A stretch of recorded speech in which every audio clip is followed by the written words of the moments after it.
सर्वेषां स्वस्तिर्भवतु सर्वेषां शान्तिर्भवतु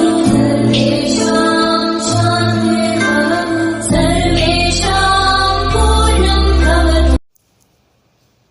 आदर्श शिक्षण संस्थान हिंदी क्लासेज में आपका हार्दिक स्वागत और अभिनंदन। आप सभी भैया बहन कैसे हो? ठीक हो? बहुत अच्छा।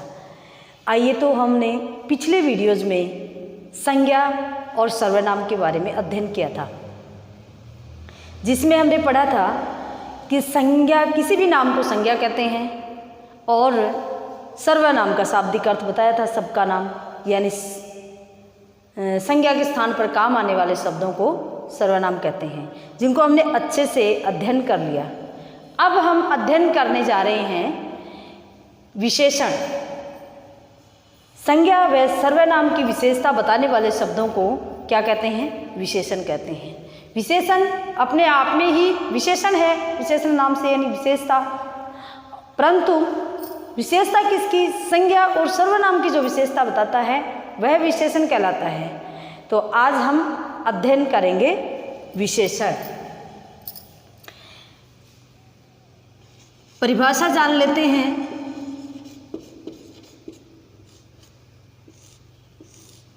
विशेषण की परिभाषा होती है संज्ञा व सर्वनाम की विशेषता बताने वाले, संज्ञा व सर्वनाम की विशेषता बताने वाले शब्दों को, बताने वाले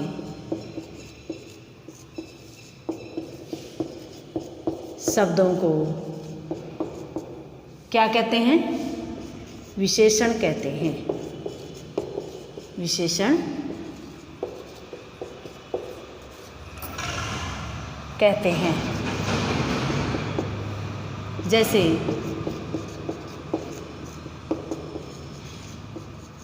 नीला, पीला, हरा, काला, सफ़ेद, छोटा, बड़ा, दुगुना आदि, चौकोर,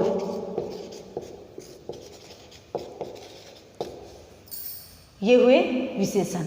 ये सभी विशेषण हुए और विशेषण संज्ञा और सर्वनाम की विशेषता इंगित हमारे समक्ष करते हैं। विशेषण कितने प्रकार के होते हैं? विशेषण के भेद जानिए।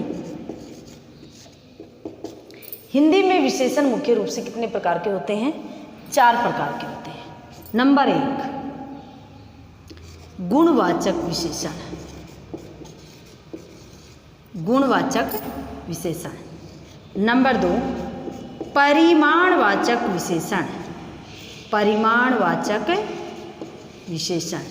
और नंबर 3 संख्यावाचक विशेषण।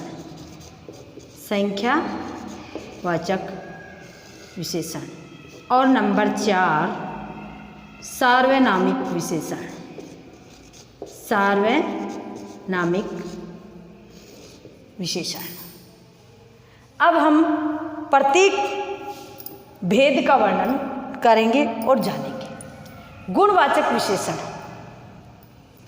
गुणवाचक विशेषण का मतलब नहीं है कि केवल इसमें गुणों की चर्चा की जाएगी, परंतु देखिए इसमें क्या होता है, किसी भी संज्ञा व सर्वनाम का गुण, दोष, आकार, गुण, दोष, आकार, अवस्था, स्वभाव, रंग, ये सब चीज़ें गुणवाचक विशेषण के अंतर्गत आती हैं। ये सारी के सारी गुणवाचक विशेषण के अंतर्गत आती हैं, यानी किसी भी संज्ञा या सर्वनाम शब्द का गुण, दोष, आकार, अवस्था, स्वभाव, रंग इत्यादि बताता हो। गुण जैसे ईमानदारी, अच्छा, ये सब क्या आ गए? गुण हो गए। दोष बुरा, बेईमानी, बुरा जो भी है। आकार यानी चौकोर, गोलाकार, शंकु आकार, छोटा, बड़ा, अवस्था यानी बूढ़ा, जवान, ये अवस्था हो गई। स्वभाव, इसका स्वभाव कैसा है, और रंग काला, सफ़ेद, हरा, जो भी है। तो ये सारे के सारे संज्ञा और सर्वनाम की जो ये विशेषता प्रकट करेंगे, ये सब के सब गुणवाचक विशेषण के अंतर्गत ही आएंगे। तो आइए अब हम जान लेते हैं अगला भेद। इसमें देखिए परिमाणवाचक। परिमाण का अर्थ क्या होता है, माप अथवा तोल। क्या होता है, माप अथवा तोल। तो परिमाण नाम से ही परिमाणवाचक फिर दो भागों में विभक्त हुआ है। तो हम जान लेते हैं, एक तो निश्चय परिमाणवाचक और एक अनिश्चय परिमाणवाचक। निश्चय परिमाणवाचक और अनिश्चित परिमाणवाचक। निश्चित परिमाणवाचक और अनिश्चित परिमाणवाचक, दो पार्ट में परिमाणवाचक को डिवाइड कर दिया। परिमाणवाचक हो गया, जैसे राम बाजार से 2 केजी शक्कर लेकर आया है। वो शक्कर कितनी लेकर आए हैं, उसकी क्वांटिटी पता है हमें कि 2 केजी शक्कर लेकर आए। तो देखिए वह किसके अंतर्गत आएगा, परिमाण के अंतर्गत आएगा। परंतु फिर भी इसमें निश्चित और अनिश्चित भी नाम दे दिया गया। अब निश्चित के अंतर्गत आ गया 2 केजी दूध, 1 दर्जन केला।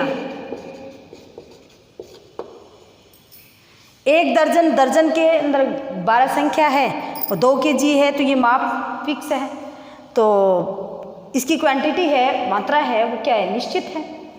तो हम इसे कौन से विशेषण के अंतर्गत मानेंगे, निश्चित परिमाणवाचक। ये परिमाणवाचक का ही पार्ट है, लेकिन ये निश्चित मात्रा होने से, निश्चित क्वांटिटी होने से ये परिमाणवाचक के अंतर्गत आएगा। और ठीक ऐसे ही डिब्बे में कुछ शक्कर है, डिब्बे में कुछ शक्कर है, थोड़ा बहुत, थोड़ा बहुत, कम ज़्यादा, कुछ। तो इसमें निश्चितता नहीं है।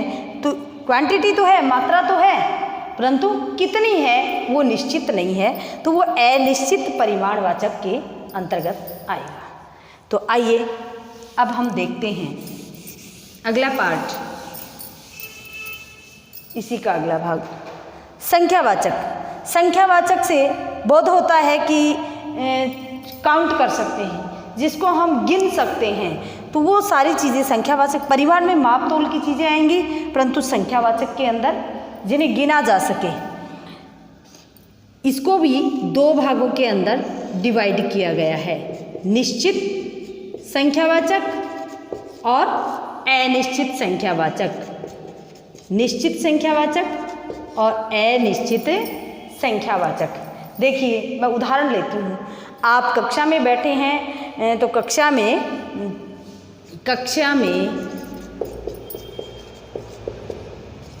40 बहिनें हैं। कक्षा में कितनी बहिनें हैं, 40 बहिनें हैं। ये 40 क्या है, ये संख्यावाचक है। राधा 5वीं मंजिल पर रहती है। राधा 5वीं मंजिल पर रहती है।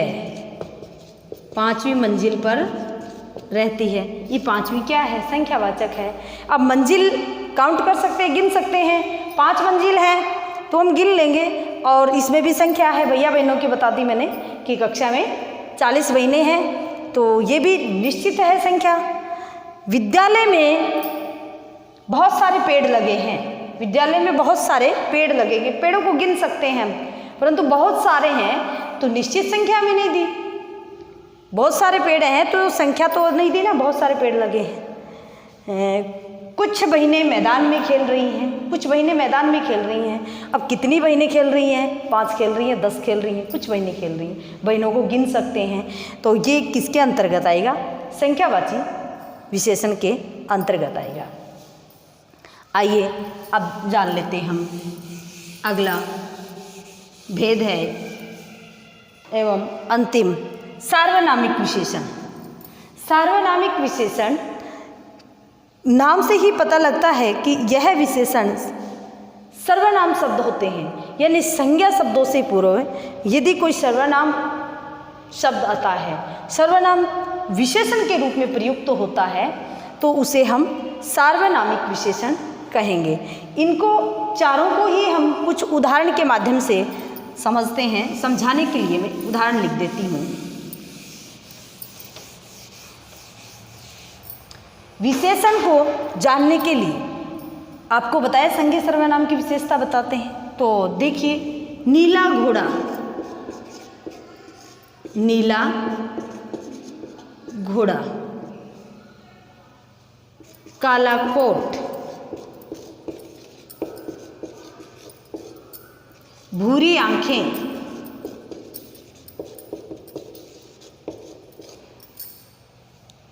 अब ये शब्द आपके समक्ष हैं।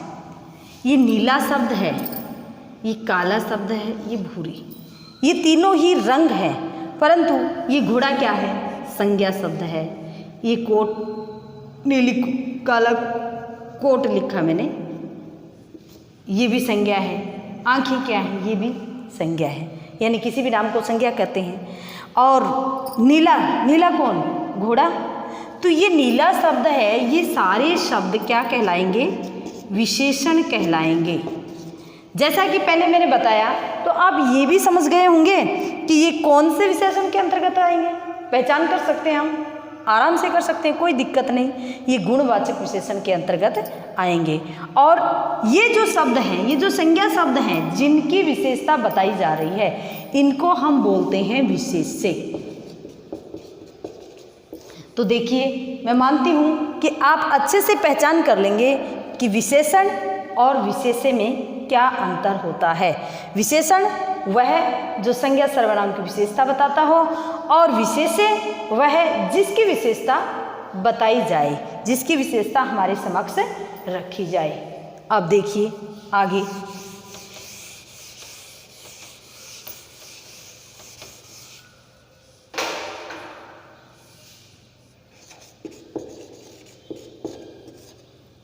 राधा बाजार से 2 लीटर दूध लाई है। 2 लीटर दूध लाई है। कौन बताएगा ये किस विशेषण के अंतर्गत आएगा? शाबाश, बहुत अच्छा। यानी ये परिमाणवाचक विशेषण होगा। परिमाणवाचक विशेषण क्या पहचान है? यानी मापतोल। और परिमाणवाचक में भी कौन सा? निश्चित परिमाणवाचक। परिमाणवाचक में भी कौन सा? निश्चित परिमाणवाचक, या निश्चितता है, क्वांटिटी है। दूध की क्वांटिटी कितनी है? 2 लीटर। तो हम इससे समझ गए अच्छे से, जैसा मैंने बताया आपको समझ में आ गया। बहुत अच्छा, बहुत ही सुंदर, जो अच्छा आप बता रहे हैं, अच्छा लग रहा है मुझे भी। अब देखिए, अगला वाक्य दे रही हूँ मैं। यह कमीज सफ़ेद है। यह कमीज सफ़ेद है। अब आप देखिएगा, कमीज क्या है? कमीज संज्ञा, और यह क्या है? सर्वनाम है। और सफ़ेद विशेषण, यानी कमीज का रंग बताया। कौन सी कमीज? ये है कमीज, इस कमीज का। तो इस कमीज की ओर इशारा है। संज्ञा से पूर्व सर्वनाम शब्द है, तो यह भी क्या है? ये सार्वनामिक विशेषण होगा। क्या होगा? सार्वनामिक विशेषण होगा। कौन से कमीज की रंग, कौन से कमीज का? ये कमीज सफ़ेद कमीज होता तो क्या हो जाता? सीधा ही गुणवाचक विशेषण। परंतु यह कमीज सफ़ेद है। हमेशा विशेषण विशेष्य के पूर्व आता है। विशेषण विशेष्य के पूर्व आता है। और संज्ञा शब्द से पूर्व यदि सर्वनाम आ जाता है, तो वह कौन से विशेषण के अंतर्गत आएगा, सार्वनामिक विशेषण के अंतर्गत। तो अब हम अच्छे से समझ गए होंगे संख्यावाची विशेषण, गुणवाचक विशेषण, परिमाणवाचक विशेषण और सार्वनामिक विशेषण। तो देखिए अब हम अध्ययन करते हैं कि स्थान के आधार पर विशेषण को कितने भागों में बांटा गया है। ये हमने कभी सुना भी नहीं होगा। स्थान के आधार पर विशेषण को कितने भागों में, हमारे उच्च प्राथमिक कक्षाओं में शायद ऐसा पूछा भी नहीं जाता, परंतु थोड़ा हम जान लेते हैं। स्थान के आधार पर विशेषण को 2 भागों में विभक्त किया गया है। लगभग आपसे पूछा जाता है कि विशेषण के भेद कितने होते हैं, तो आप 4 बताएंगे। और आपको यदि नाम दे दिया गया कि स्थान के आधार पर विशेषण कितने होते हैं, तो विशेषण होते हैं 2। और वो 2 कौन से होते हैं? विधेय विशेषण और कौन सा? विधेय विशेषण और उद्देश्य विशेषण। ये 2 विशेषण होते हैं, ध्येय, विधेय और उद्देश्य विशेषण। ये होते हैं स्थान के आधार पर, परंतु मुख्य रूप से विशेषण के प्रकार हैं वो 4 ही होते हैं। इतना अधिक हमसे पूछा भी नहीं जाता, कंपटीशन एग्जाम में पूछते हैं। और तुलना के आधार पर अक्सर हम पढ़ते हैं। तुलना के आधार पर यदि आपसे प्रश्न कर लिया जाए तो विशेषण के पार्ट कितने होते हैं? तुलना के आधार पर विशेषण होते हैं 3 प्रकार के। कितने प्रकार के होते हैं? 3 प्रकार के। अंग्रेजी में भी आप पढ़ते हैं good, better, best. Good, better, best यानी अच्छा, उससे अच्छा और सबसे अच्छा। जैसे सुंदर लड़की, माने सीता सुंदर लड़की है, वह सुंदर है। और राधा सीता से भी सुंदर है, राधा है वो सीता से भी सुंदर है। और मोहिनी सबसे सुंदर है। तो तुलना के आधार पर समझ गए होंगे विशेषण कितने प्रकार के होते हैं? 3 प्रकार के। स्थान के आधार पर विशेषण 2 प्रकार के, परंतु मुख्य रूप से विशेषण कितने प्रकार के होते हैं, जिन्हें हम प्रयोग में लेते हैं, पढ़ते हैं और परीक्षा में हम करते भी हैं। विशेषण होते हैं 4 प्रकार के। अब हम जान गए होंगे कि हिंदी में विशेषण 4 प्रकार के होते हैं। आज के लिए बस इतना ही। आगे अगली कक्षा में फिर मिलेंगे। तब तक के लिए प्रणाम, धन्यवाद।